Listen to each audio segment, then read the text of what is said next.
começando mais um vídeo nesse canal. Eu espero que vocês gostem desse assunto, porque eu já quero bater esse papinho há algum tempo, tá? Eu queria fazer um vídeo específico falando alguns pontos que foram muito importantes para mim durante o namoro e o noivado, que tem me ajudado aí nesse primeiro ano de casamento. Estou entrando no meu 5º mês e muito daquilo que eu apliquei antes do namoro é algo que realmente ajudou a aprimorar ainda mais o nosso casamento, que tem me ajudado a ter mais sabedoria, a compreender muitas coisas que a gente vai passando, todas essas mudanças que ocorrem na nossa vida, não é daquela pessoa que recém casou, que mudou tudo. Então eu espero que o que eu falei aqui ajude você também. Se você conhece alguém que vai casar, já compartilha esse vídeo. Se você, assim como eu, ama esse assunto, fica aqui, curte, comenta também, nos ajuda aí com mais algumas dicas, tá? Então vamos lá para o vídeo. A primeira coisa que foi muito importante para mim, e eu sei que vai ter gente que vai falar, ai meu Deus, é isso? Todo mundo sabe. Espera aí que a gente vai aprofundar isso, tá? Primeira coisa foi o diálogo eficaz durante o namoro, o diálogo correto, o diálogo que é provocativo. Sabe aquele diálogo que tira a gente da nossa zona de conforto? É esse o diálogo que eu tô querendo te falar. Por exemplo, você provavelmente já conheceu um casal que é assim, ou você é esse casal que são animados, sabe? Você olha pro casal e pensa, gente, eles são assim sintonizados, eles têm uma vibe gostosa, eles brincam muito entre si, eles conversam demais. Aí você chega para esse casal e pergunta, e aí, quais são os seus planos de ter filho? Vocês pretendem ter um filho agora, daqui a 2 anos, 3 anos? Falar de finanças sobre ele com esse casal. E aí, vocês pretendem o quê? Como é que vai ser a partilha durante o casamento? Vai ser em relação às contas proporcional? Ou cada um paga algum tipo de conta? Como é que vai ser? Esse casal vai olhar pra você e vai ficar, não, eu vou esperar o casamento pra gente analisar isso aí, pra gente decidir. Porque tem casais que são assim.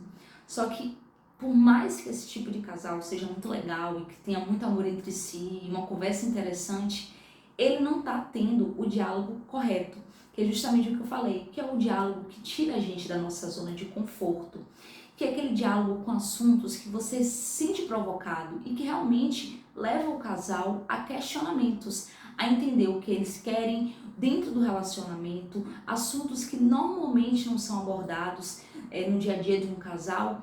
Esse tipo de assunto é o mais importante antes do casamento.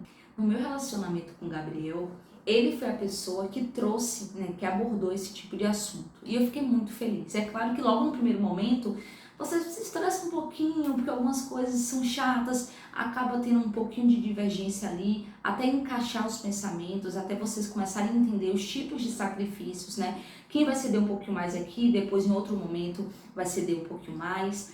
Então assim, ele foi a pessoa que trouxe e claro que com o tempo eu percebi como isso é importante. Como é importante a gente discutir assuntos que normalmente a gente deixa para depois do casamento.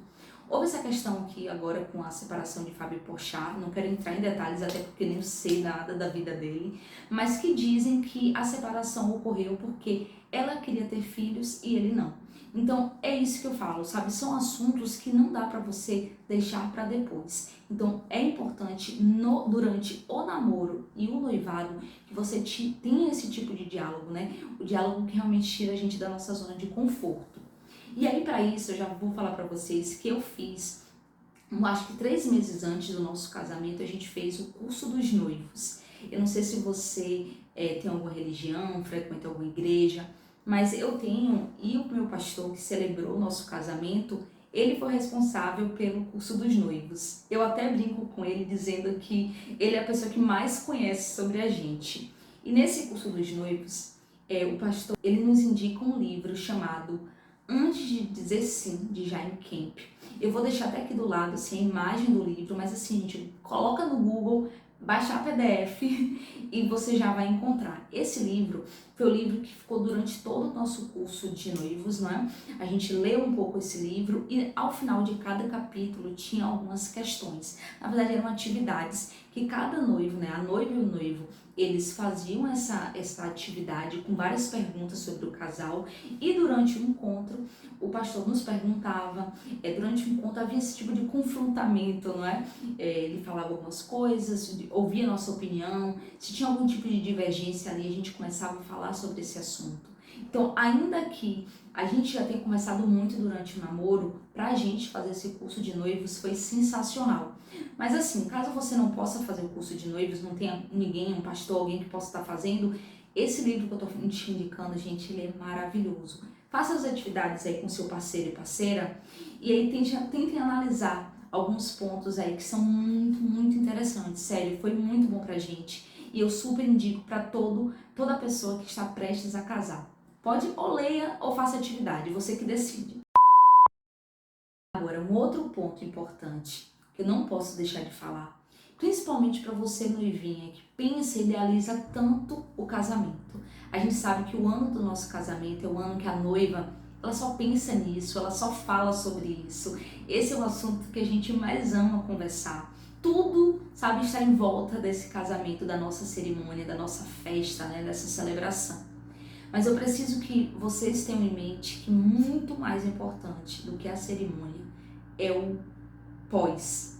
É o momento do casamento, da rotina do casal. É quando terminar a festa e aquela curtição, e vocês depois voltarem da lua de mel, vocês perceberem ali o dia a dia, a rotina do casal, o que vocês estão construindo como casal. Isso parece óbvio, mas deixa eu te falar por que eu estou pontuando isso. Muitas pessoas elas estão tão focadas, mas tão focadas durante ali aquele ano do casamento, que eles perdem, né, o casal, eles perdem um tempo de qualidade que eles têm entre si. E simplesmente começam a brigar mais, se distanciar mais. É muito estresse que vive ali em volta da questão do casamento, né, da cerimônia. Então eles começam a perder tudo aquilo ali que eles tinham, sabe? Todo aquele contato, aquele olhar, aquele momento deles, para falarem deles, sabe? De se curtirem. Isso é muito importante para o casal. Então, você precisa entender que o casamento, a festa, vai acontecer e que vai ser incrível, mas muito mais importante do que a cerimônia é o depois. Então, preservem esse momento, mesmo com todas as agonias, mesmo com todo o estresse que tem as festas, né, que envolve a festa de casamento, aproveite esse momento com o seu parceiro, curta, aproveite. E uma outra coisa que eu falo sobre isso também é porque a nossa festa, né, a cerimônia, ela pode ocorrer imprevistos. Então imagina, você se estressou tanto com seu parceiro e parceira durante o ano da cerimônia, aí acontece a cerimônia, aí ocorre algo totalmente imprevisível que diminui um pouco o que você queria, a sua expectativa ali com relação ao casamento e você ainda sai frustrada depois. Então, se você não colocar tanta expectativa na festa, mas principalmente de que ali para simbolizar o amor de vocês vão se curtir, vocês vão se aproveitar, e se não for do jeito que vocês imaginaram, não importa, porque no final o objetivo ele se cumpriu e que vocês se curtiram ali e estão agora formando uma família. Então, lembre-se disso. A festa, a cerimônia é muito importante, mas principalmente o que é muito maior do que tudo isso é o que vocês vão estar construindo como casal.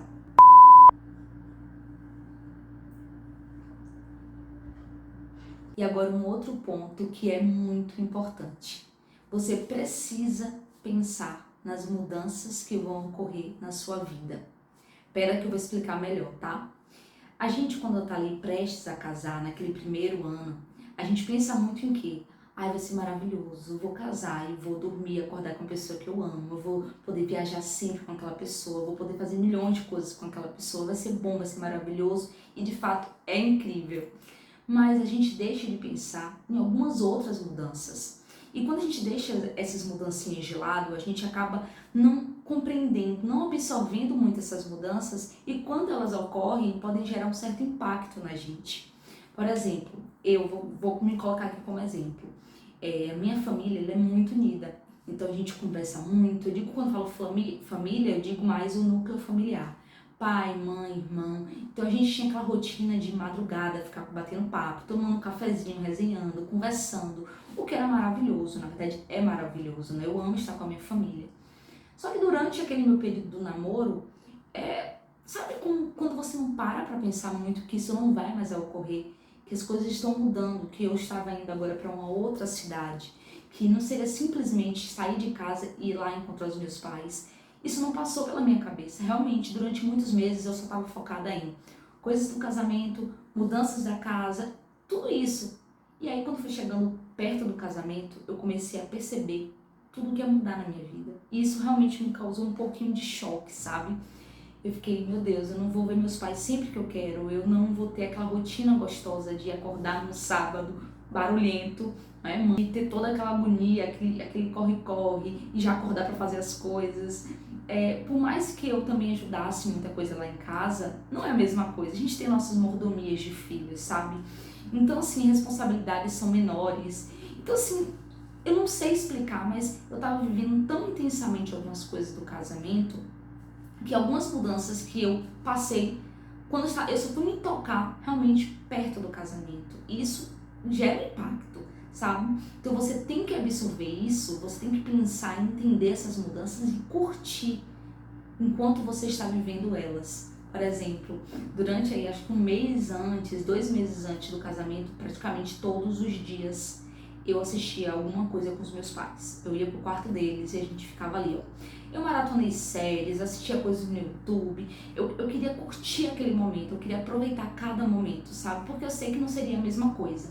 Hoje eu tô aqui bem casado com a pessoa que eu amo, mas uma parte de mim ainda fica lá na cidade, né, de Catu, na casa ali dos meus pais. Então, assim, você precisa entender que mudou, sabe? Você não pode simplesmente ver tanta coisa do casamento e só perceber as mudanças quando você já tá lá casada e aí pensa, meu Deus, eu não posso dormir, sei lá, e acordar 11 horas da manhã num sábado, porque senão vai ter milhões de coisas para eu fazer, então eu tenho que acordar cedo sim, eu tenho que deixar tudo organizadinho, porque é minha casa, eu quero ver bem, eu quero deixar tudo certinho. Sabe, as responsabilidades elas chegam e elas não deixam você de sobreaviso no sentido, não. Quando você se preparar, você pode ir se organizando. Não. Casou, tudo mudou. Um dia você tá ali dormindo na casa dos seus pais, vivendo aquela rotina que é incrível, mas é uma rotina totalmente diferente. Aí vem uma festa incrível do jeito que você sonhou. E aí você já dorme em um outro local e depois disso vai ser sempre na companhia de uma outra pessoa para sempre, não é? E muitas coisas vão mudar. Então é importante que você pense e aproveite o que você está vivendo agora, da forma que você está vivendo, porque quando chegam as mudanças, você não vai sentir esse impacto, sabe? E para finalizar, porque eu sei que eu já falei demais, não é? Para finalizar, eu não poderia dizer algo que para mim é muito importante. Tudo que você vier a fazer no seu casamento, os planos, os projetos que você colocou na pontinha ali do lápis, coloque Deus na frente. Gente, Deus é o principal interessado, sabe, no seu casamento. Ele quer te ver feliz, ele quer que você tenha uma cerimônia linda, ele quer te ver assim, radiante. Ele tem prazer no projeto família. Então assim, ore e ore especificamente. Eu sei que algumas pessoas elas não sabem como orar, mas orar não é uma formalidade. Orar é você dialogar, é conversar, é você bater um papo com um amigo que você ama muito, um amigo querido, uma pessoa que tá ali, sabe, que quer te ouvir. E por mais que você ore um pouco errado, ore um pouco confuso, entenda que Deus ele sonda o nosso coração. Então, por mais que você não verbalize aquilo, ele sabe o que você está querendo, mas não deixe de orar. Não deixe de interceder pelo seu casamento, também pela cerimônia do casamento, porque é muito importante. E eu vou agora trazer um exemplo que me envolve, tá? Eu fiquei 2 meses antes orando especificamente para que não chovesse no meu casamento. Eu sei que muita gente já passou por isso, eu sei que tem gente que casou com chuva. Tô dizendo que Deus me amou mais e me amou outra pessoa menos, não é nada disso. Eu tô mostrando para vocês a minha experiência. E assim, eu orava, gente. Era certo, a minha oração era falando, Senhor, você é o Senhor do tempo, o clima está em suas mãos, eu só quero que o dia do meu casamento seja de muito sol, de um tempo lindo, gostoso, agradável. E eu orava isso todos os dias. Na semana do meu casamento, eu casei em outubro, as primeiras semanas foi de muito sol. Na semana do meu casamento, começou a chover muito, mas muito, muito, muito. Segunda, terça, quarta, quinta, sexta. Aí a assessora na sexta-feira falou, gente, e aí, vai ter o plano B? E assim, o espaço que a gente alugou tinha uma área coberta. Então a parte do buffet já seria uma área coberta. Mas a parte da cerimônia, que eu queria muito que fosse na parte com a grama, com a árvore, aquela coisa toda linda. E aí, o plano B, a gente vai colocar alguém também, vai contratar uma empresa só para colocar essa parte da cobertura para a cerimônia.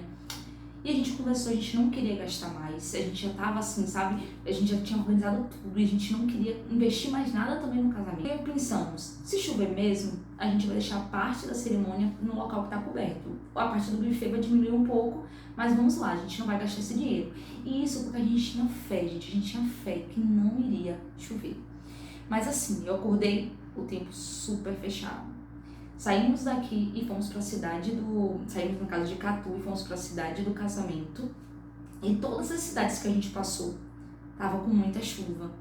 No local da nossa cerimônia não tinha nem nuvem, gente, não tinha nuvem. O céu tava todo azul, todo azul. Assim, eu lembro de que quando eu olhava pro céu, eu me emocionava. Assim, os momentos que eu mais me emocionei foi quando eu olhava pro céu, porque era meu momento de gratidão a Deus.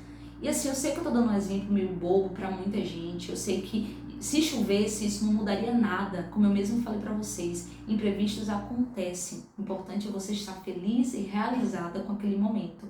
Mas assim, eu vi o cuidado de Deus, sabe, eu vi que Ele ouviu a minha oração, tanto que eu vinha pedindo, né, pedindo ao longo ali das semanas. Então por isso que eu falo, não sei o que você está precisando, não sei quais são os obstáculos que você tem pela frente, mas coloque Deus em todos os seus projetos, que eu tenho certeza que vai dar certo, tá?